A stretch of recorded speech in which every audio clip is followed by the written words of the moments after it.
Happy holidays, everyone. Hope everybody is getting out on an adventure over the holidays, or at least thinking about what their adventures are going to be in 2026.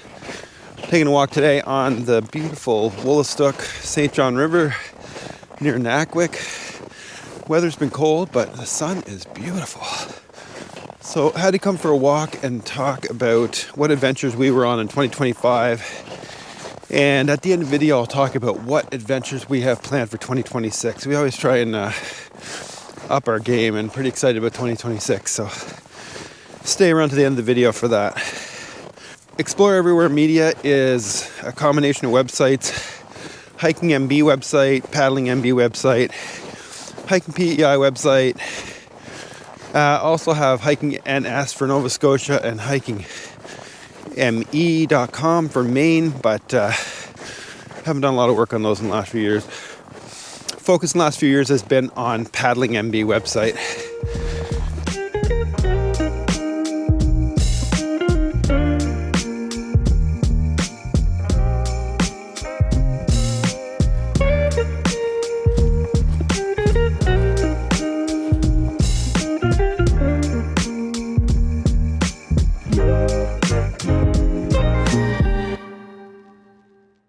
To start off the year, in January, right out of the gate, 2025, went on an adventure. I usually try and go on some adventure. I think it was over the holidays. But this one was going out to Balancing Rock, which is in the woods in behind Crab Mountain. Went out to Balancing Rock. If you decide to go out there, just be careful because it's an active logging road, and I even had a hard time parking to get far enough off the road, so it wasn't dangerous for truck traffic going by. Also Chimney Rock out that way too, so better to go in the summer, a little bit safer. But that was my first adventure in January. February didn't do much. Into March got a little bit busier. The end of March, we actually got a chance to go to a cabin at Fundy National Park, which I think we had planned for earlier in the year, but we had to reschedule, and the only thing left was the shelter at Point Wolfe campground, which was great, and the weather was good at the end of March. We got lucky because the snow melted, but they closed the Point Wolfe road in the wintertime, and it was an 8-kilometer walk into that shelter. But really cool. Stayed in there for a few days. Like I say, lucky that the snow melted off by that point, because we took everything that we had in on a wagon. We weren't sure if there was water or power there. There ended up being a spring in the back and electricity, so we didn't need to bring as much as we did, but we brought a lot of stuff. So that was a great way to start off March. So then we jumped to May. May is when you're getting into the better weather. We skipped April, jumped into May. Got a chance to go on a tour of the Shady Grove trails in Quispamsis, which is an amazing set of trails being done by the local mountain bike club. They're doing a great job. Amazing spot. There's rocky outcrops all through the woods, weird forest, and then it kind of culminates in the back of the trails around a lake. So pretty amazing spot to explore. So great that I went back the next weekend after I got the tour and explored some more. And they actually have some merch if you want to support them. Go on their website and you can buy some Shady Grove merch, which is nice. So after Shady Grove, we got a chance to stop at Neguac. Always love going to Kelly's Beach if we're going by and just have a quick bit of time to go out there. That was an amazing, always an amazing experience. No big ones at Neguac, but I have some big ones planned for 2026 at Neguac. After that, in May, my first paddling trip was in May, and that was at Scotch Lake near McLachlan. And Scotch Lake is a small lake. I went out near sunset, and I went down, you access it from the road, not really an official launch, but access from the road, saw some beavers, eagles, herons, then just sat out in the middle of the lake waiting for sunset, and it didn't disappoint. It was an amazing sunset, and I got some really good shots of that. So that was my first lake paddle of the year. After that, we did something a bit different, and we headed to the UK to visit my sister. And went to York, which is a city to the south of where my sister lives in Newcastle, England. And York is unique because it has a castle wall that surrounds the whole town, and it's kind of a hike in itself, with a castle in the middle of it on a hill, which is a really cool spot to explore. Then we headed north to Scotland, and we were heading for Pitlochry, but on the way there we stopped at Stirling Castle, which is a really amazing spot. Really amazing graveyard around it, actually. It was really cool. It was closed, so we didn't get to go in the castle. After Stirling, we looked across from the castle and we could see a really big, tall building. Looks like something out of Lord of the Rings on the hill on the opposite side of the valley. So we ended up going over there, and that's the Wallace Monument, which is this tall, narrow monument on a cliff, on the top of a cliff. And the only way to get to the top of it is this narrow little circular stairway, just enough room for people to pass. And I forget how many, it was hundreds of stairs you had to do to get up there, but and each floor had some exhibits. Really cool spot though, really great view of the countryside when we get up there. But also stopped at the Kelpies. So if you've ever seen any advertising for Scotland, you might have seen the Kelpies, which are large horses, large steel statues of horse heads coming up out of the ground. Really cool spot. And as far as the hike goes, there's a canal that goes from them. And the history is that the horses used to drag boats up and down the canal that's there. So that's a bit of history. And there was a canal walk that goes out to the coast, which was really cool. Then we got to Pitlochry, and that was a really cool spot to explore. Just on the edge of the national park there in Scotland. But we explored the Birks, which is a steep, deep valley, culminated in a really nice waterfall at the end, really cool. Another one around Pitlochry that we explored was the Hermitage, which is this grove of really large trees. Amazing, lots of cool little circular buildings overlooking falls. There's even some caves, and really cool spot to explore. The highlight of the trip to Pitlochry though was climbing Ben Vrackie, which is in behind Pitlochry. The rest of the group wasn't up for the hike, so I got them to drop me off, and it was really nice hike up to this peak into Scottish Highlands, just the edge of the Scottish Highlands. So next time I want to go deeper into the mountains. So that was our UK trip. Then we came back, still in May, and we went to the Nova Scotia hiking summit, which was in Bridgewater, which we've been meaning to go to for years, but we first time we got to go, and it was an amazing trip. So went to Bridgewater, and then there's just guided hikes for a couple days straight and presentations and stuff. Really cool. Got to visit Indian Falls, which is a really cool spot near Bridgewater. And then got out to Gaff Point. Gaff Point's been on my list for a long time. Really amazing point that goes out into the ocean there. It was super foggy. We didn't get to see much, but even with that, it was an amazing trip. This year, hiking summit is in October, 1st of October, and it's actually in Digby. So I'm pretty sure we're planning to go again this year. So that gets me up to June. A little bit of hiking at the 1st of June. We went to Tracadie, and there's a trail there that I wanted to get out to for a while, McLachlan Point, which is a wide crushed walk trail, well used. Lots of people out the day we went. But it goes out along a canal that joins two of the bays up. Really cool spot. We went out to the point, has a lookout tower at the point. Beautiful spot, but made me want to take my kayaks back and explore that inner dune area some more next year. We also got a chance to stop at Île-Aux-Foins Park in Neguac, which is always a favorite of ours. And we're glad to see that the boardwalk actually got fixed up, which was nice because it was in disrepair for quite a few years. So on the paddling side in June, I went to check out, continued on my lake explorations and went to Lake George, which is between Fredericton and Nashwaak. Public access through the family campground. They just need to make sure that you spray off your boat before you get in to make sure you're not bringing any invasives like the milfoil from the main river into their lake. They have a pressure washer right there at the entrance to it, which is great. I tried to get to a cove that looked interesting by glamping domes, but didn't get there because it got really windy. I did work my way back in the wind. When I got back to the campground, it calmed down again, and there was a ton of loons, like most loons I've ever seen, and close to the boat. I would say there's anywhere between 8 and 10. There's even a few times that they came up almost underneath my boat, which was really amazing to sit and watch them. And then I followed a family of ducks back to the campground. So that was a pretty cool experience.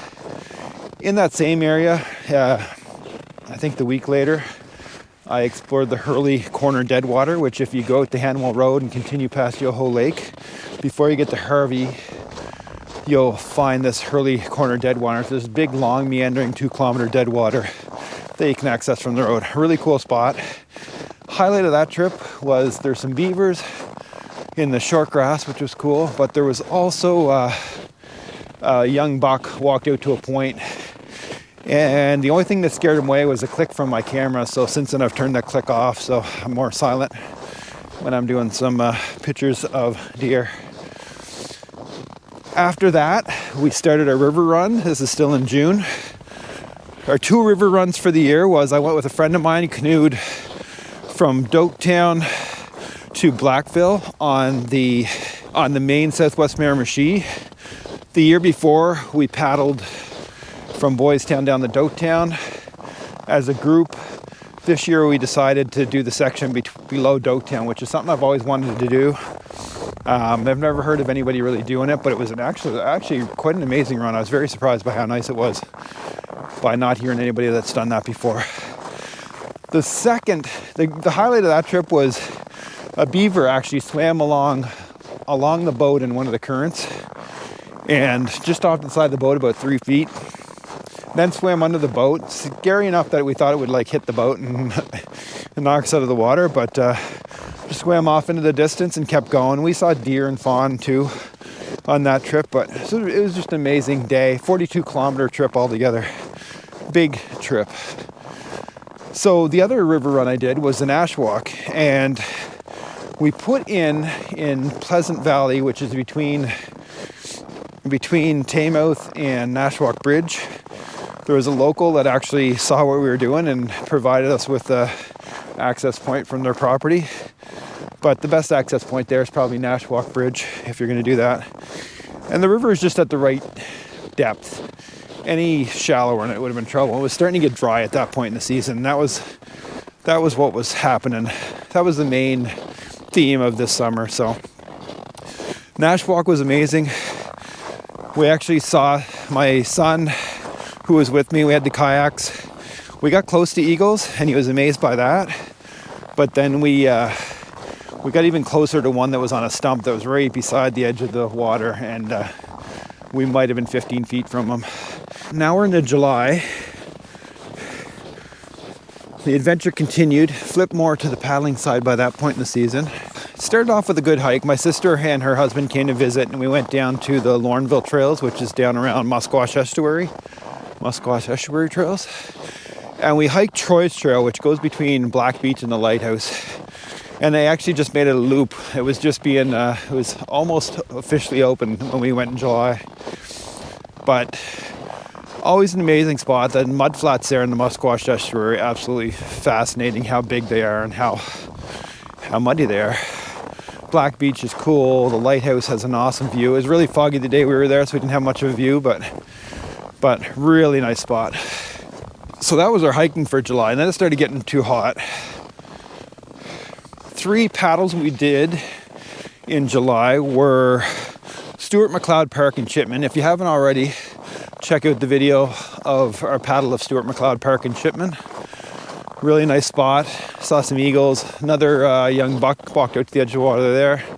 That was amazing. The second paddle we did in July was David Seabrook and I put in on the Rushagorner Stream, paddled down to Oromocto River and then down to Oromocto West Boat Launch, which I'll have details on the website for all of this. That was a great paddle, always great in that area, and it doesn't matter what the water levels are, that river system is a deep river system, which Oromocto means deep water, I think. So always a great place to paddle if the water's low. And it's just pure wilderness, so close to the city, which is really cool. And then we did get into some wilderness because we went to, I finally get into Taffy Lake, which is something I've been trying to do for years.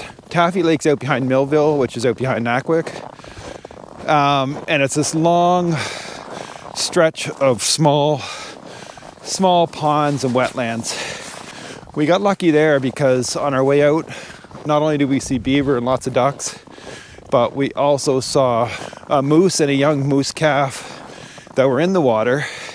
And then they jumped up out of the water and ran across the bog in front of us, which is a really amazing experience. Especially it was at sunset. The sunset was beautiful, purple. It was amazing experience. So that was July. Like I said before, after that, the theme of the summer became the dry weather. It was a drought. There was no water. It shut the forest down for hiking for the most part, which actually officially kicked in. We had a trip to Alma. We stayed in Alma with friends for a few days. And once we were there, we went for one hike to Kinney Brook, which is probably the smallest trail in the park. It's kind of a family trail, but a cool valley with a stream that runs underground. Cool rock spires, really cool boardwalk and stuff. So we did a quick hike of that. The next day they shut down the trails in the park. So after that, our focus around Fundy was the beaches. We went to Herring Cove Beach, which a lot of these beaches at low tide gives you lots of options. So we went to Herring Cove Beach for part of a day, explored the beach around Alma for quite a bit, and then we went to Dennis Beach, which is over in Riverside, Albert, and I've never been there before. It's a really amazing spot. When we were there, we got to check out a seal that was floating offshore in the waves, and it was a pretty busy spot when we were there because, like I say, all the trails were shut down, so it was our only option. But we topped that trip off. We took an extra day. Vicky and I stayed down and we did a kayak tour with Fundy kayaks right out of Alma there. It was too windy to go in the bay, so we ended up just staying in the estuary, but it was still an amazing trip. Another place we visited on that trip was Mary's Point. Vicky and I had some time after Dennis Beach, so we went to Mary's Point, which the birds were starting to congregate, so there's quite a few birds, but it was low tide, so at low tide the birds spread out, and there's sometimes up to 100,000, I think, birds there. Usually between like 30,000 and 100,000, but the best time to go is at high tide, because then they get pushed up along the small strip of mud flats that's left, and they eat mud shrimp. They all congregate and fly around in weird patterns and stuff. It's really cool. Really cool. You can do that at Johnson's Mills too, which is amazing experience. So there's lots of birds there the day we were there, but they're spread out because it was low tide. Our lake explorations continued in August. Vicky and I had an evening, so we went to Harvey Lake. And I always wanted to go to check out the Harvey Lake Thoroughfare, which goes over to Little Harvey Lake, to see if I could get over there sometime. So, amazing little thoroughfare halfway. It was like a little wetland. It was full of fish. It was a really nice spot. But you hit a beaver dam that cuts it off about halfway. So we didn't get across, but flew the drone, and it looks like it's really hard to get across to Little Harvey Lake because it looks like there's a few more beaver dams before you get there. Might go back at some point with my dry pants and climb over some beaver dams and get over there, but until then, we had an amazing paddle. It was pretty windy getting there, but it was pretty calm going back, and the sunset was beautiful. Also in August was a couple of times I went to Oromocto Lake, so I accessed Oromocto Lake from two different places this year. The first was South Cove. Amazing evening paddle. Long dirt road to get there. Gravel road, it's in the woods. But it's public boat launch. Saw a swarm of cedar waxwings, which was really cool, in one of the coves. And then I sat and watched a family of, I think they're common goldeneye. Anyways, great to sit and watch the ducks, but just the landscape down there was amazing because it was really shallow coming out from the shore. There was like a shelf that came out from shore and then it dropped off. And you could see from the grass where that shallow shelf was. It was just a weird landscape. I've never seen anything like it. So I'm thinking it's gravel eskers is what caused that. The second time I accessed Oromocto Lake was when I went up to, the basin is where Oromocto Lake flows into North Branch Oromocto River, which flows down through Tracy and Fredericton Junction. And then at Fredericton Junction, it goes into the main Oromocto River. But the basin, by that point in the drought, was very shallow. So half of that trip was getting out and walking on rocky bottom, about a foot of water. It was difficult conditions, but it was still an amazing spot to explore. The other big trip that I had in August was that I decided to put in at the McKinley Ferry boat launch, which is just below Neguac Dam in the main river. It was well after dark when it ended, but I went all the way to Fredericton. I was going to go along the back of the islands, but the actual upper part of the Keswick Islands was no water in it at all from the drought. So I ended up going to the main river and crossing back and forth when I got down where the islands got narrower. Amazing place to explore that whole set of islands in the river. But got to Fredericton, Vicky wasn't ready to pick me up yet, so hit there at sunset, talked to a couple that were on the dock. I think it was Randy, NB Hiker. So shout out to him. He took pictures of me in the sunset coming in on the kayak, and I took pictures of him in the sunset, so we talked a bit. But then it was dark, and I decided to go through the city of Fredericton in the dark, which was a great experience too. And ended my trip at Morel Park. So that was August. So now we're getting into September, and did a few hikes. One was French Fork Cove in Miramichi, which is always a go-to for when we're looking to get out. Got to go to the Creek and Gulch Trail, which is the deepest I've gone in a while. Like to do the full set of trails at some point, but I never have enough time. The other one though, coming back through Chipman one day, I did a lot of searching for the Portage Trail between Salmon River and I think it's Rishabukto River. It crosses the Salmon River Road in Harcourt. So I finally found that near the end of the season. But the hike that I did there was in Newcastle Creek near Minto. It's out on Grand Lake, but it's an old power plant that must have been tore down. And it's just a big old field that goes right around the lake, which is a pretty nice hike and one that I had on my list for a while to check out. So the two lakes that I got to explore, I did a lot of lakes this summer actually, and that was my plan, so that's good. But the two lakes I got to explore were Macadavic. Me and Vicky went down to Macadavic Lake, which was probably our favorite lake of the summer. Really amazing lake. I've been checking out the boat launch all summer. It was really rough. I couldn't get in there in the spring, but it was better when it dried out. But we paddled down to the dam that's on the outflow of the lake. But that lake is full of just boulders. It has islands in it that I'd like to go back and explore. Really big boulders along the shore, but none really underwater like you'd get in Spednick Lake. And in between that, interspersed, is beautiful beaches. And it was actually one of those crystal clear, beautiful days where the water was just as clear and glossy as it could be. On the way there, on the way back, the wind picked up really strongly, and it was a bit of a battle to get back to the boat launch. So that was a bit of a challenge, but that video will be coming out soon. So check that out. Then I got a chance to check out Davidson Lake, which was, I think, one of the final lakes that I wanted to check out. Not really great for public access because it's just off the end of the road there at Davidson Lake Road. But I went out there and it was a nice sunset one night, and it was a good little paddle. Again, with all these lakes, you have to be very cautious with the invasive species that's called milfoil, and there's zebra mussels in the St. John River, Woolastook River, and all of these lakes don't want to get those in their water systems. So like I say, Davidson Lake was great, nice sunset, came back in the dark, which was pretty cool. We did make it to PEI once this summer, didn't do much for hiking, but PEI, what we got to check out was Lover's Lane at Green Gables, which we were staying at a cottage right beside that, which was cool. Hadn't been there for years. Nice little walk. The other place that we visited was the Gardens of Hope, which is in New Glasgow, and it's on the Clyde River, and it's actually part of the PEI Preserve Company, which is a restaurant and a store. Garden of Hope is out behind that, and it goes up along the river, has everything from a butterfly enclosure to llamas to kind of like a petting zoo, and it's by donation. Really nice spot to take a walk that I didn't know about before, especially after you eat a big meal at the PEI Preserve Company.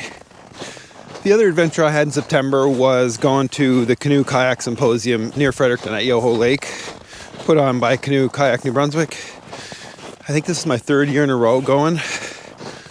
Great spot to meet up with a bunch of like-minded people that love paddling and learn new skills, because a lot of them are trainers and just willing to teach all that they know. Really good that way.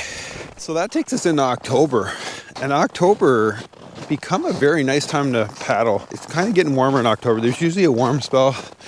Might get cold for a few weeks, but then before October's over, it gets warm again. So the two big trips, and another one that I've done, it's the second year in a row that I've gone down to Kedjimacujik Park in Nova Scotia.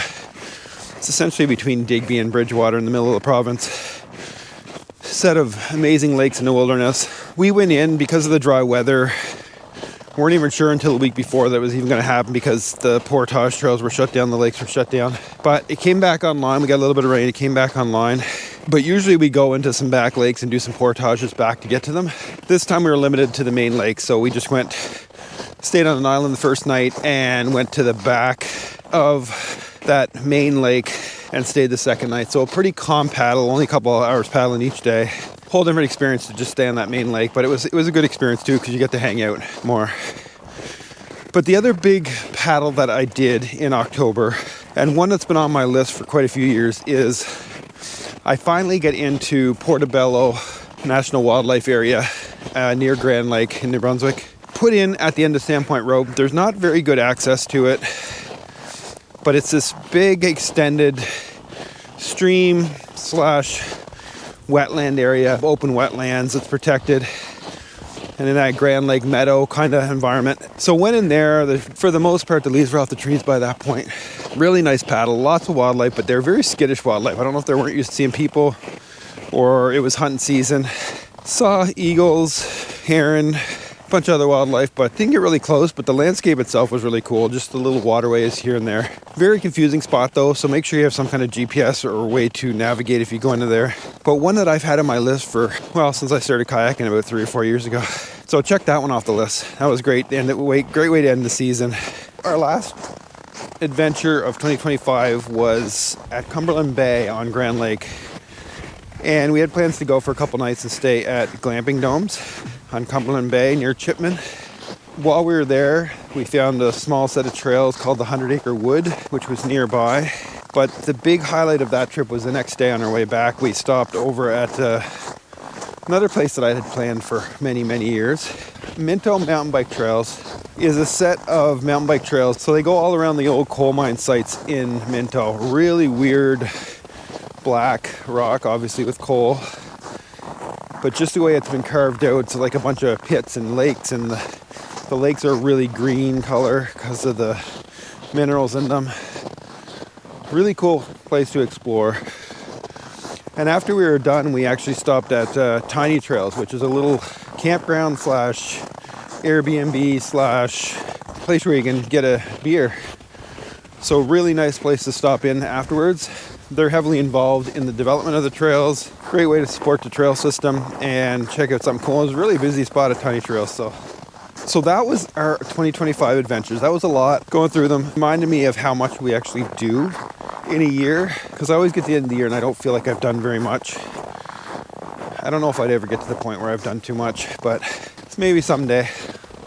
I'll keep trying to reach that goal. For 2026, I'm pretty excited about 2026. Right off the bat, next week, just after New Year's, we're going for 2 days to a cabin in the woods at Fundy Park.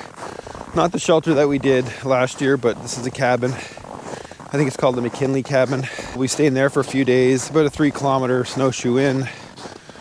Not sure what we'll do for hiking there, but might just go hang out at the cabin for a couple of days and get away from cell phone reception.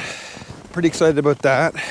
Very excited about the 2 sea kayaks I have coming in March, which I ordered through Back Trails at Radical Edge in Fredericton. So we ordered a Delta 17 kayak and a Delta 16 kayak. Wanted to get more into sea kayaking, especially up in the Miramichi, Quispamsis area, but also wanted to get some training and check out some of the Bay of Fundy paddles. So in around Grand Manan's one that's high on our list. St. Andrews is another one. Be a lot of island exploration, but it's a whole different level of kayaking than we're used to with our wreck kayaks. So stay tuned for our adventures with that. Something also I'd like to do with the sea kayaks is get over to PEI and explore PEI. Maybe start a paddling PEI website. There's some really amazing spots over there. I mean, PEI is one of our favorite places to go. And sea kayaking will open up a whole other level to visit in PEI. Also have a lot of wilderness adventures planned with kayaks. One that I haven't done yet that's been on my list for years that I think I'm going to tackle, I didn't do this year because the water was too low, is going from Lake George to Neguac through the woods on the Pokyok stream, Pokyok Deadwater. I think it's about a 22 kilometer, big day, but the first 2 kilometers is going to be a bit of a slog through alders and wading and dragging. So I've got my dry pants ready for that one to wade through some beaver water. But once you get through that 2 kilometers, it opens up to about 22 kilometer paddle down to the Pokyok Dam, and then there's a bit of a portage to get back out. I also found a nice Deadwater that opens up if you climb over a beaver dam down, I think it's called Dead Creek maybe, and it feeds into Eel Lake down in the southwestern part of the province. And like get back to Spednick Lake and come in from the Mud Lake side of things now that they fixed up the boat launch on the Mud Lake Falls side of things. So those are 3 that are just in the area that I like to check out. But I have so many others, such a big list. One of the other things we're going to do, because we got the sea kayaks, and why I got the sea kayaks was I wanted to increase our level of kayak training. So we'll be signed up for level 1 sea kayak training. If we can fit it in budget-wise and time-wise, we might actually do level 2 in September, level 1's in June. So get some of those training certificates under our belt, make sure we're being safe on our adventures. If you want more information on that, check out the Get Involved part of the website, and there's a list of training resources. The other thing that's happening is in October this year, it was early last year, but it's late this year, but the Nova Scotia Hiking Summit is in Digby, and it's actually at Digby Pines, and hiking in trails around that area, which we've done a few of them so far. We think that's going to be something that we sign up for as soon as that becomes available. The other big thing that's happening this year is that the capital region in New Brunswick is developing a paddle network, and some of the work I've been doing over the last 2 years has been for that. So stay tuned for more details on that, but I think there's going to be a official kickoff of that this summer, probably in June. So stay tuned. I hope this inspired you guys to get out on your own adventures. I'd like to hear about your 2025 adventures. Did you have your favorite adventure? And let us know what you'd like to see in 2026. What adventures have you wondered about but would like to see more information on? That could be both hiking and paddling, and that could be anywhere in Atlantic Canada. Thanks for joining me. Till next time, hope to see you on the trail or on the water. Today it's on frozen water, but great place to take a walk when the ice freezes around here. Have a happy rest of your holidays.